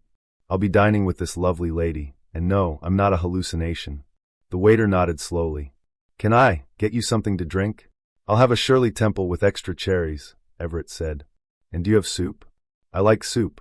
The waiter looked at me like I was being held hostage. When he left, Everett leaned back. "So, tell me about your dreams." "My dreams?" "Yes. What do you want to be when you grow up?" "I'm 32. "Same question." I paused. "I don't know." "Happy?" He nodded solemnly. "A noble pursuit. Clowning makes me happy." "Clearly." He pulled out a red foam nose. "Do you want to try it on?" "No." "Are you sure?" "It's sanitized." "Still no." He shrugged and put it on himself. "You're missing out. It really opens the sinuses." The food came. I had ordered a roasted beet salad and a glass of regret. He had soup, which he slurped loudly between anecdotes about the clowning community, and a mime he once dated named Starfish. "She never spoke," he said. "It was beautiful until it wasn't." I nodded like that was a normal thing to hear. Then he stood up. "Excuse me," he said. "I'm going to do a quick trick. Just a little palate cleanser." Before I could stop him, he walked to the small open space near the bar, pulled out juggling pins from somewhere in his jumpsuit, and began tossing them in the air while humming "Send in the Clowns." People stared. One man dropped his fork. A woman muttered, "Is this performance art or a breakdown?" The manager came over. "Sir," he said, "please sit down. This is a dining establishment." Everett bowed deeply. "Understood. The stage is but a table without soup." He returned to the booth, unfazed. "Some people just don't get it," he whispered. "But you do." "I really don't." He took my hand. "Dana, I feel something here. A spark. I feel secondhand embarrassment." He nodded.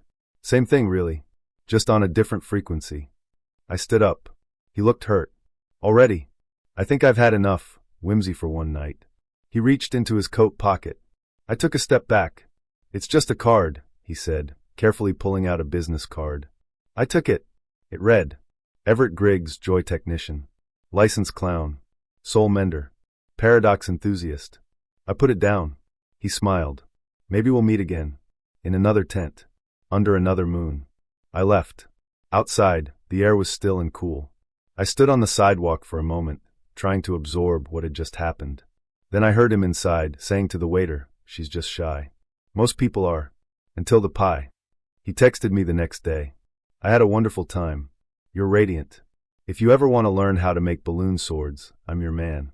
I didn't reply, but I did keep the balloon dog. It deflated 2 days later, which felt correct.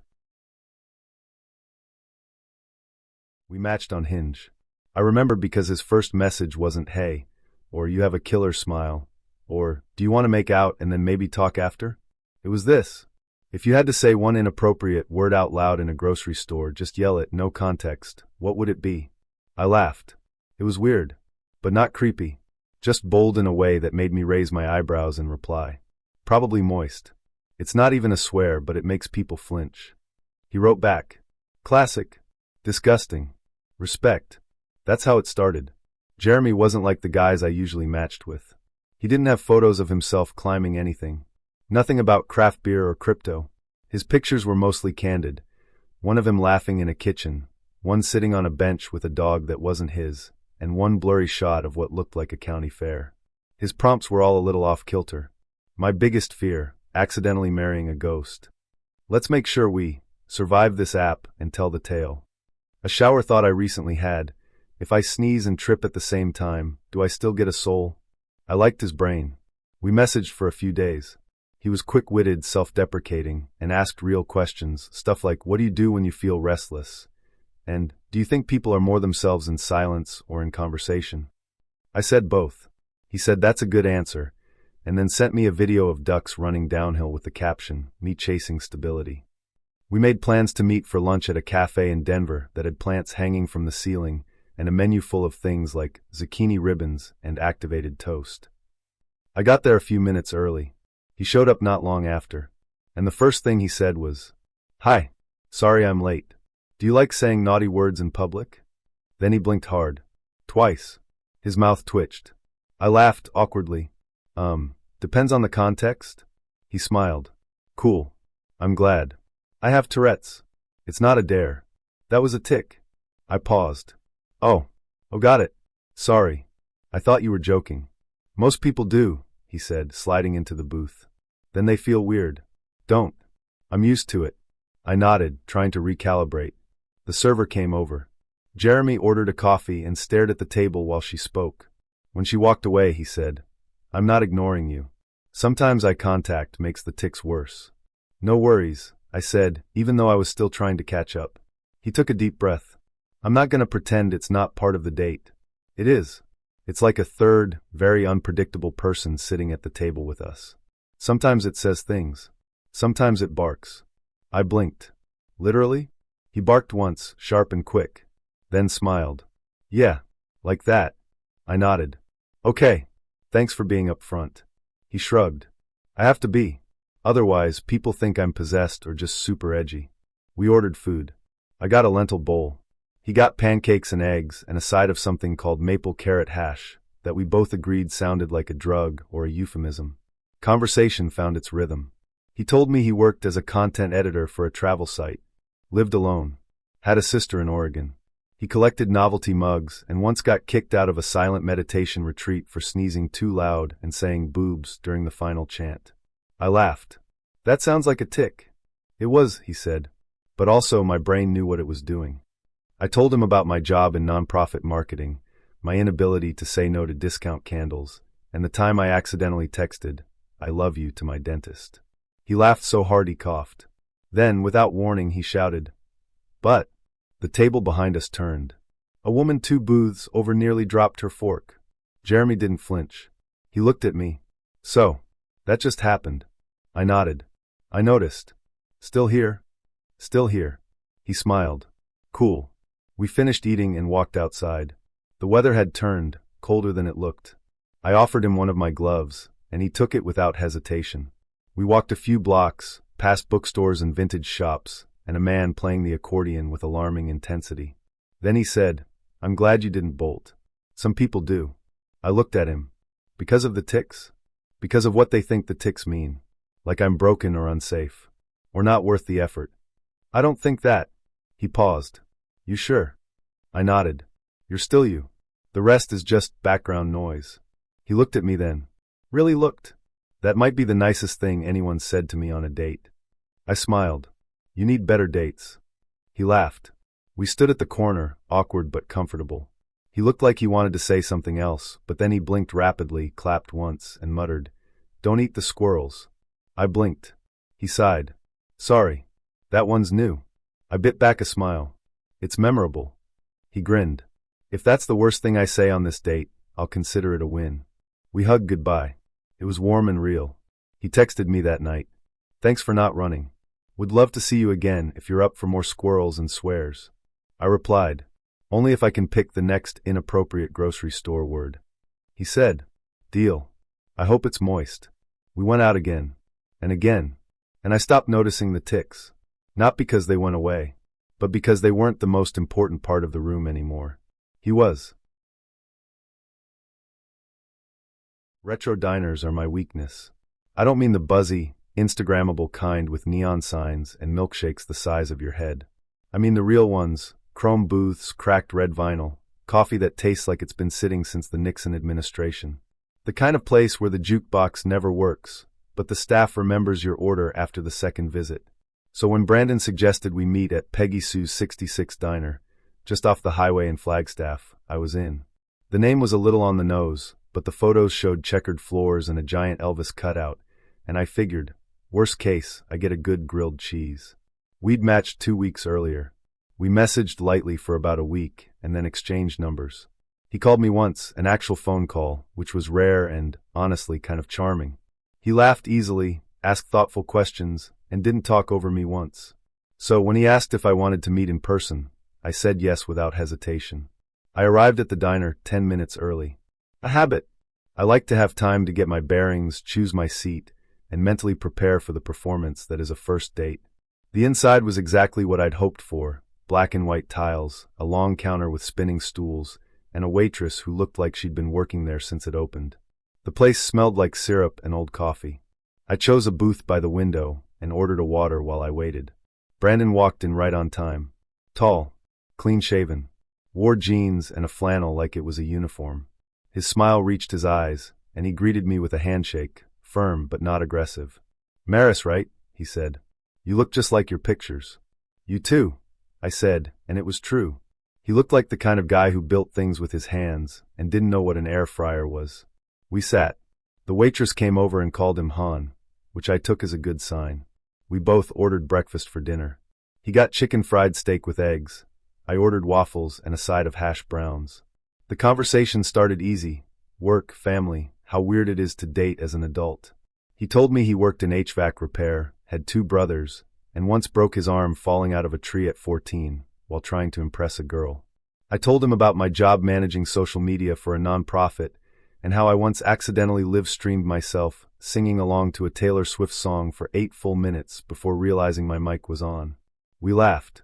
It felt normal, at least at first. Then came the first comment. We were talking about travel, places we wanted to visit, dream spots on our bucket lists.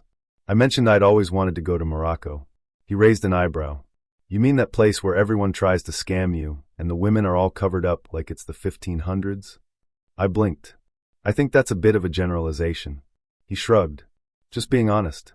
I don't trust those kinds of countries. You never know what they're hiding under all that cloth." I laughed awkwardly, hoping maybe he was trying to be edgy and missing the mark. He kept going. "Honestly, I don't get the obsession with travel. America's got everything. We don't need to go to those places. Half of them hate us anyway." I tried to steer the conversation away. "So what's your favorite place in the US then?" He smiled. "Montana. No traffic. No liberals. Just land and freedom." I nodded, trying to keep the conversation from derailing. "I've heard it's beautiful." "It is," he said, "and no one's trying to make you feel guilty for being white." I stared at him. He sipped his coffee like he hadn't just dropped a social grenade on the table. I cleared my throat. "You know I'm Latina, right?" He smiled again. "Yeah, but you're one of the good ones." My stomach turned. He said it like it was a compliment, like I should be flattered. I tried to respond, but I couldn't find the words. My fork hovered over my waffle like it was going to save me. He kept talking. "I just think the world's gotten too soft. Everyone's offended all the time. Can't say anything without someone crying racism. I miss when people could take a joke." I wanted to ask what kind of jokes he meant, but I was afraid he'd actually tell me. The waitress came by to refill our drinks. I used the interruption to breathe. When she left, I said, "Hey, I'm not really comfortable with some of the stuff you're saying." He looked surprised. "I'm just being real. You don't have to agree with me, but I'm not going to lie about how I feel." "That's fine," I said. "But there's a difference between honesty and bigotry." His smile faded. "I'm not a bigot," he said, suddenly defensive. "I treat everyone the same. I just don't buy into this woke nonsense." I pushed my plate away. "I think I'm going to go." He scoffed. "Of course. I should have known. You all say you want a real man, but the second someone speaks his mind." I stood up. "Thanks for dinner." He didn't stop me, just muttered something under his breath that I didn't catch, and probably didn't want to. The waitress gave me a look as I left. One part sympathy, one part warning. Like I wasn't the first woman to leave that booth early. Outside, the air was cold and sharp. I walked to my car, hands shaking, not from fear but from anger. From the sheer audacity. From the realization that someone could hide behind charisma and small talk, only to reveal a rot underneath so casually. He texted me later. Hope you think about what I said. The world's not gonna change just because you want it to. I didn't respond. I blocked his number. And I haven't been back to that diner since. Which sucks. Because the waffles were perfect. There are 3 kinds of first dates. The ones that are harmless and forgettable. The ones that make you believe in something again. And the ones that end with you ducking a flying bar stool while your pants stick to the floor like duct tape. Guess which one this was?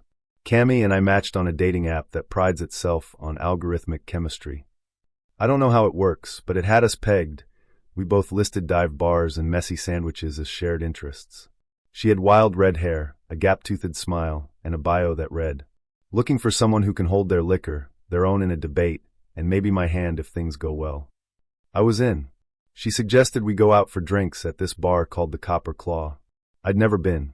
It didn't even show up on Google Maps until I zoomed in 4 times, which should have been a clue. But I figured, hey, authenticity. I got there early. The place was sticky. That's the only way I can describe it. The floor, the tables, the air. Everything felt like it had been lightly glazed in beer and regret.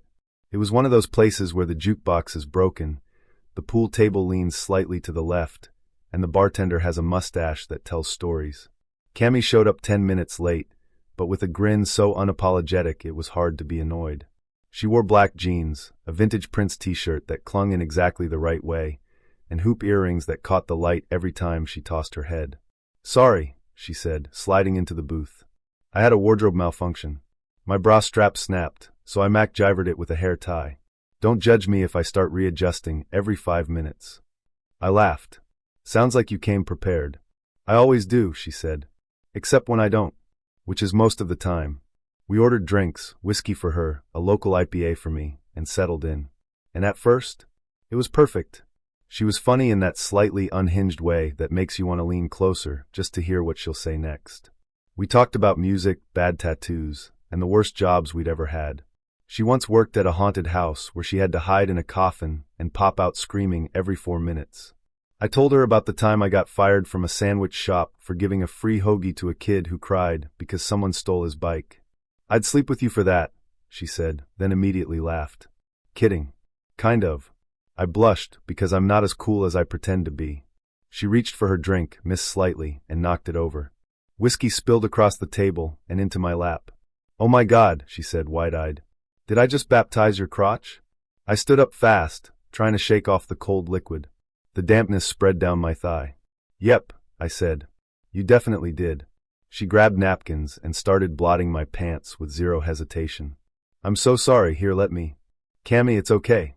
But she was already dabbing at my inner thigh in the middle of a dive bar, and a man at the next table raised his eyebrows like he was watching an off-Broadway performance titled First Date, Bad Decisions. I gently took her hand. "Maybe let's not give the bar patrons a show." She laughed. "Fair. Sorry. My reflexes are faster than my filter." We sat back down. I tried to ignore the chill in my jeans and how the fabric now clung in a way that felt both intimate and deeply cursed. Then she said, "You know, this is the kind of night that either ends in a great story or an arrest." I should have taken that as foreshadowing. 2 guys at the bar had been loud since we walked in. One wore a sleeveless shirt with a Confederate flag patch. The other had a voice like gravel and kept shouting at the bartender about the good old days. Cami kept side-eyeing them. When they made a crude comment about her legs, something about freckles in all the right places, she flipped them off without hesitation. "Don't," I whispered. "Let it go." "I'd rather let my fist go," she replied. I tried to change the subject. "What's your favorite kind of sandwich?" She smiled. "The kind you eat in bed after sex." I choked on my beer. The 2 guys laughed. "Bet she's spicy in the sack," one said. Cami stood. "You want to say that to my face, or are you only brave when you're surrounded by empty beer bottles and bad decisions?" The guy stood too. He was bigger. Not massive, but enough to make me nervous. "Easy, sweetheart," he said. "No need to get your panties twisted." She threw her drink in his face.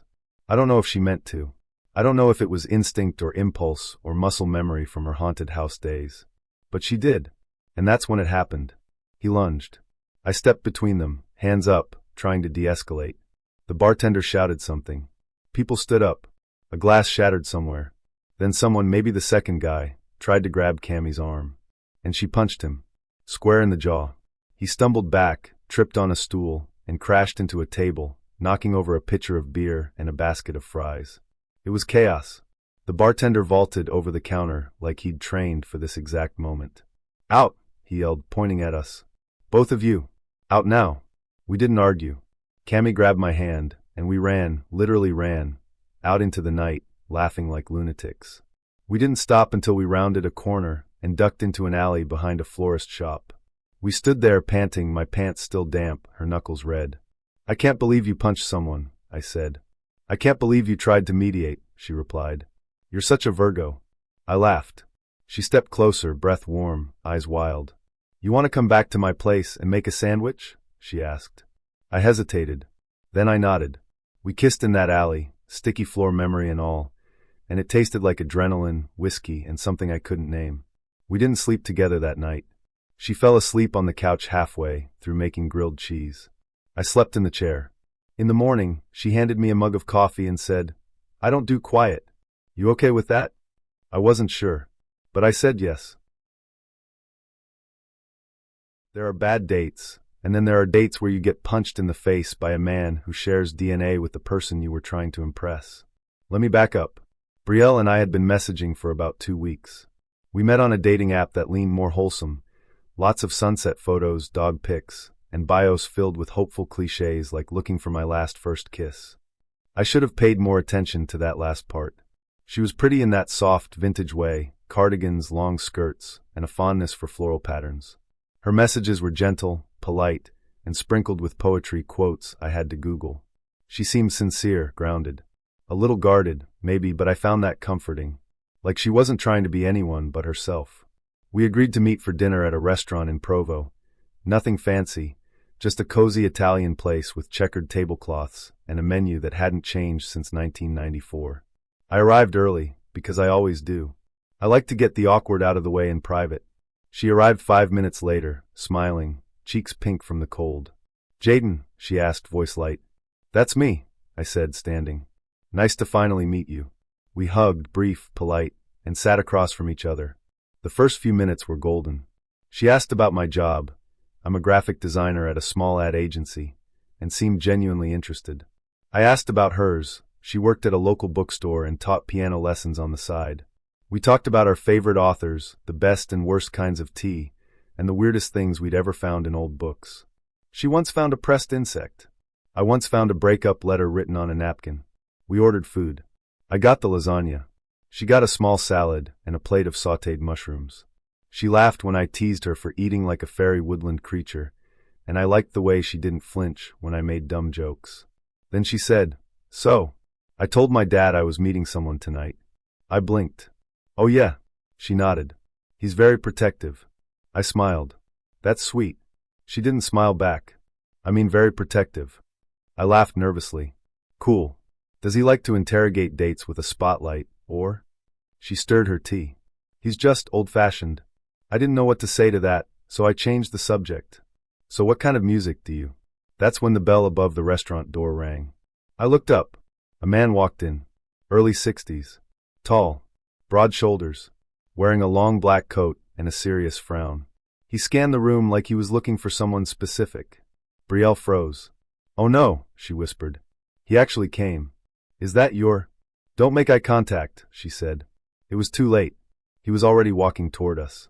I stood up automatically, unsure of what else to do. He stopped at our table. "You're Jaden?" he asked. I nodded. "Yes, sir." He didn't offer his hand. He looked me up and down like I was a poorly written resume. "You the one messaging my daughter?" I glanced at Brielle. She looked like she wanted to disappear into her salad. "Yes," I said. "We've been talking for a few weeks." He nodded slowly. Then, without warning, he stepped forward and punched me. Right in the face. It wasn't a haymaker. It wasn't a slap. It was a clean, practiced jab, enough to snap my head back and send my chair skidding.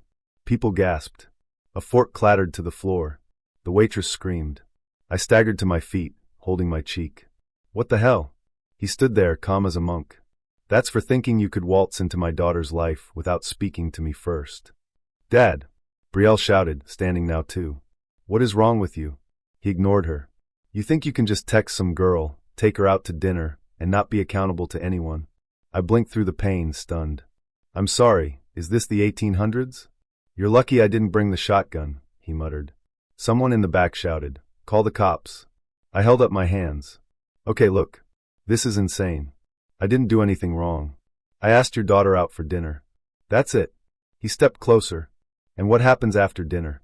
That's none of your business. Brielle yelled. He turned to her, eyes fierce. Anything that involves my daughter is my business. She shook her head, furious. You're embarrassing me. You promised you wouldn't do this again. Again? My cheek throbbed. I felt dazed. The manager came over, red-faced and angry. Sir, you need to leave right now. We're calling the police. Brielle looked at me, eyes wide with something between guilt and panic. I'm so sorry. I didn't know he'd actually come. I nodded, still holding my face. I don't think this is going to work out. She didn't argue. Her father turned and walked out like nothing had happened. I sat back down, stunned. The waitress brought me an ice pack and a free cannoli. I didn't touch it. I left the restaurant 15 minutes later, cheeks burning, heart pounding. Brielle texted me that night. I understand if you never want to speak to me again. I'm so sorry. He's not well. He's been like this since my mom died. I didn't think he'd actually show up. I should have warned you. I didn't reply. I wanted to. Part of me wanted to say it was okay, that I understood. But I didn't. Because I didn't. A week later, I saw her account had disappeared from the app. I haven't been on a first date since then.